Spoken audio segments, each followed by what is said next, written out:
Welcome back to Mid Morning. Oak Factory in Nicholasville is hosting a fundraiser to support disaster relief efforts in Newport, Tennessee and surrounding communities. It's in response to the devastation left behind from Hurricane Helene.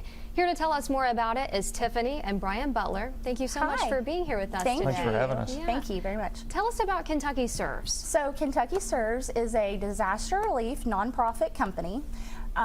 We go through and volunteer. We're solely volunteers. We have served in the Western Kentucky tornadoes, the Eastern Kentucky floods, and then we have worked in Central Kentucky as well. And now our mission is to go to East Tennessee and help the flood survivors. So that's our next step. We've got several first responders right now that we're actually targeting that have been displaced. They're serving their communities, but because of that, they're not having the time to focus on their personal life. So we're trying to help them through this while they're trying to help their own community through it as well. Yeah. So you all have a fundraiser coming up. Tell us how Oak Factory plays into this. Yeah. So Oak Factory, Mike and Denisa Cooper, the owners, are friends and supporters of the nonprofit. They've been on several of our trips before and supported in the Eastern Kentucky floods.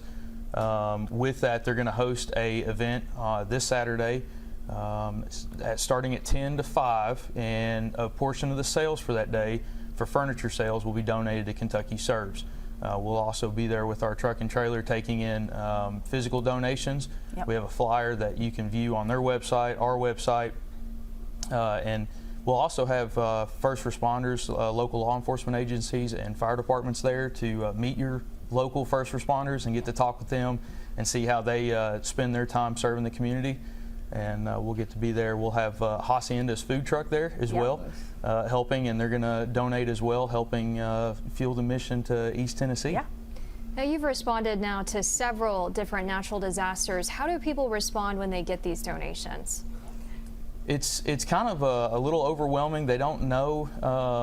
They're very appreciative, but very. They're also caught off because they don't feel like they're deserving enough of it, because there's so many people that are devastated. This gives us a hands-on approach to the personal needs. We don't have any strings attached on how we take care of needs. We get to address on a case-by-case situation, and that allows us to more so fuel the response and what they need in that time. So it's a real blessing for us to be able to serve and direct needs rather than just giving a monetary donation and walking away. KentuckyServes.org, good place for people to get information. Yep, so yes, you can look us up on www.KentuckyServes.org, and then we also have a Facebook page, Kentucky Serves Inc., that you can keep up to date and see exactly what we're doing and our current missions. Thank you so much. Yes, Yeah, absolutely. Thank you for having us.